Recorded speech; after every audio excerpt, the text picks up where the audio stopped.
Bantul Projo Tamansari, kabupaten di Provinsi Daerah Istimewa Yogyakarta, yang kaya akan budayanya. Perlu diakui bahwa Indonesia merupakan negara yang amat kaya akan ragam budaya.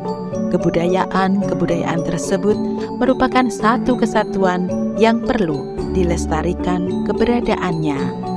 Setiap budaya tentu mengandung nilai-nilai yang amat berharga. Nilai-nilai tersebut sesungguhnya mampu membentuk dan merubah tatanan hidup masyarakat menjadi lebih baik.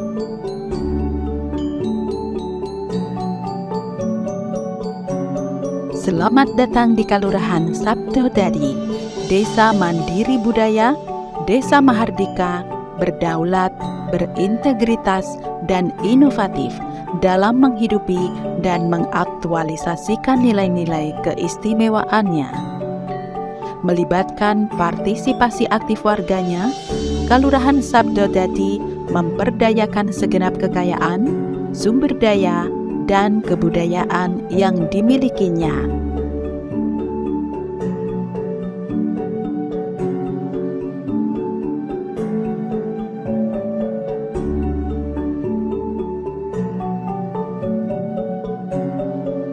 Dengan luas 232 hektar, secara administratif Kalurahan Sabtodadi berbatasan dengan Kalurahan Timbul Harjo di sebelah utara, Kalurahan Patalan di sebelah selatan, Kalurahan Sumber Agung di sebelah timur, dan Kalurahan Trirenggo di sebelah barat.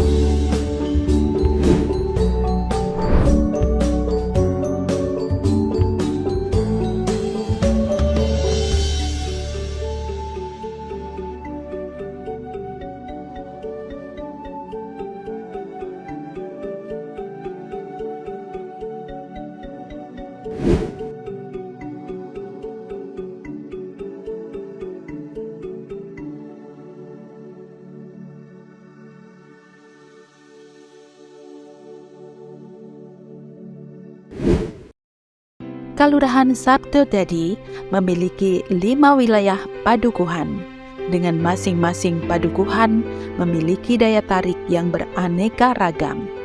Misalnya saja di Padukuhan Neco, terdapat kesenian drama tari serandul yang menjadi ciri khas Sabtodadi, serta pendopo yang selama ini kerap digunakan sebagai tempat berlatih kesenian.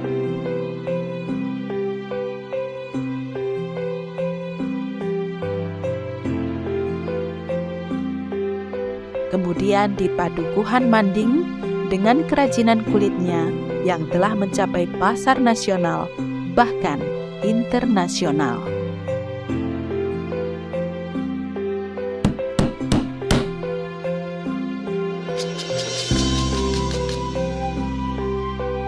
Kenalan, nama saya Pak Samsidi, alamat Manding, RT 7, Sabtodadi, Bantul, Yogyakarta.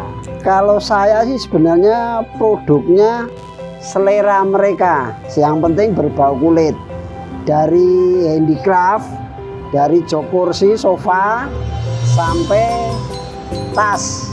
Nah, kalau sekarang memang lagi bikin tas karena produk-produk yang itu belum ada orderan, belum ada pesanan. Nah, sekarang yang dikerjakan fokusnya bikin tas kulit dan kombinasi gitu.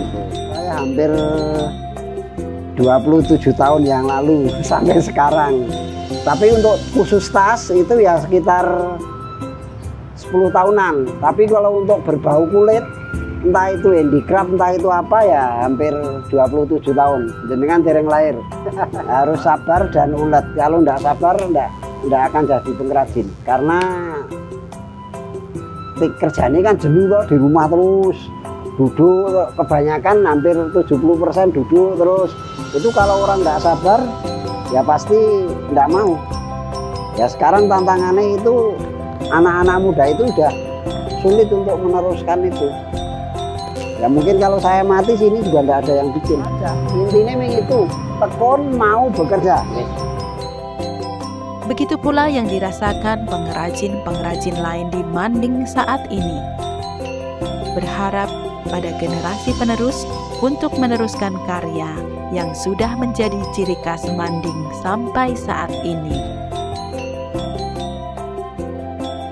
Di Padukuhan Kadibeso, terdapat potensi wisata di bantaran Kali Winongo yang dalam waktu tertentu dimeriahkan dengan pentas Gecuk Lesung oleh masyarakat dengan binaan dosen Institut Seni Indonesia Yogyakarta.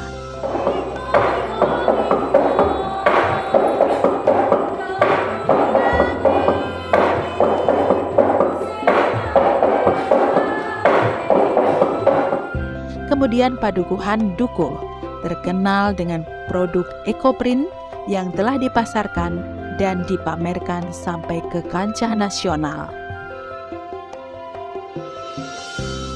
Selanjutnya Padukuhan Keongan, tepatnya di Kampung Bangeran, terdapat Belik Sendang Patirtan Kamulyan yang ke depan akan dijadikan destinasi wisata.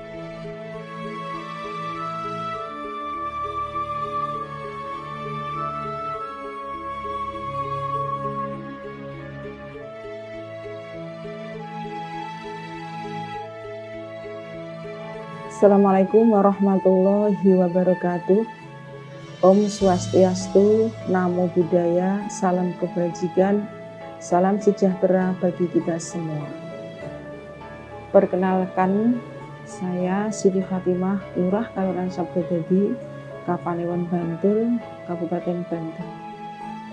Sejak tahun 2020, Kalurahan Sabdodadi mendapatkan surat kekancingan sebagai Desa Mandiri Budaya. Kalurahan Mandiri Budaya adalah kalurahan mardika, berdaulat, berintegritas, dan inovatif dalam menghidupi dan mengaktualisasi nilai-nilai keistimewaan melalui pendayagunaan segenap kekayaan, sumber daya, dan kebudayaan yang dimiliki dengan melibatkan partisipasi aktif warga masyarakat.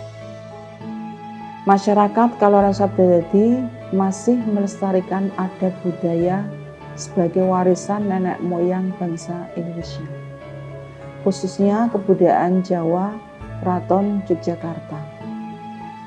Dalam kehidupan sehari-hari tercermin perilaku budaya Jawa Islam dengan tata krama yang sangat dijunjung tinggi, seperti adat bertamu, adat bertutur kata, adat berpakaian, adat bermusyawarah, dan sebagainya. Berbagai kegiatan budaya masih sering dilaksanakan di Kalurahan Sabdodadi. Di antaranya kegiatan nyadran, tirakatan, kenduri, sholawat berjanji, jadilan, sholawat versi Jawa, gejok lesung, dan lain-lain. Terdapat regu pasukan prajurit atau bergodo di Kalurahan Sabdodadi, juga mempertahankan rumah joglo. Kegiatan sosial masyarakat di Sabdodadi diantaranya kerja bakti gotong royong, pengajian-pengajian, yasinan, siskamling, FPRB, Karang Taruna, PKK, Posyandu, arisan, kelompok tani, kelompok ternak, TPA, dan lain-lain. Sikap kegotong royongan, kerukunan, kepedulian, dan kebersamaan masih dijunjung tinggi di Desa Sabdodadi. Selain potensi budaya, Kalurahan Sabdodadi juga memiliki potensi wisata. Di antaranya ada Desa Wisata Manding. Wisatawan yang datang ke Desa Manding ini biasanya mereka berburu aksesoris berbahan kulit seperti tas, dompet, figura, gantungan kunci, sabuk, sampai jaket kulit. Di sepanjang jalan akan banyak ditemukan rumah-rumah penduduk yang sekaligus berfungsi sebagai showroom hasil kerajinan. Sendang Patirtan Kamulyan, objek wisata Patirtan Kamulyan adalah sebuah sumber mata air. Daya tarik dari objek wisata ini adalah sejarahnya. Konon sendang ini pernah digunakan Gusti Ayu Brawijaya yang merupakan istri dari Prabu Brawijaya. Gusti Ayu Brawijaya kala itu terkena penyakit yang tak kunjung sembuh, meskipun telah dibawa ke berbagai tabib kala itu. Pada suatu waktu, Gusti Ayu Brawijaya bermimpi bahwa ia harus mandi pada sebuah mata air yang munculnya di sisi barat dan timur sungai sekaligus. Akhirnya ia bersama pengawal abdinya, Nyai Lodorosari dan Kyai Lodorosari, pergi mencari sumber mata air tersebut. Sampailah mereka pada sumber mata air di Bangeran ini. Setelah sembuh dari penyakitnya, Gusti Ayu Brawijaya kembali ke Majapahit. Apa yang dilakukan Gusti Ayu Brawijaya akhirnya diteruskan oleh Panembani Senopati hingga Sultan Hamengkubuwono pertama. Selain wisata, kami juga memiliki potensi di sektor UMKM. Di antaranya ada Ekoprint, PKK Sabdodadi, kerajinan kulit manding, rajut tas, KWT, serbuk jahe, produksi olahan okra seperti teh okra, keripik okra, dan sampai saat ini pelaku UMKM di wilayah Sabdodadi berjumlah sekitar 300. Tujuan akhirnya Kalon Sabdodadi dapat membawa kemajuan untuk masyarakat, dan harapannya semoga Kalon Sabdodadi bisa sejahtera bersama masyarakat. Demikian sekilas tentang Sabdodadi. Kurang lebihnya mohon maaf, kita akhiri. Assalamualaikum warahmatullahi wabarakatuh. Mulai dari sinilah sejarah akan budaya bangsa diteruskan, diturunkan pada anak cucu kita, supaya kelak anak cucu kita senantiasa dapat hidup dengan baik dan berdampingan. Kalon Sabdodadi sehat, cerdas, mandiri, berbudaya.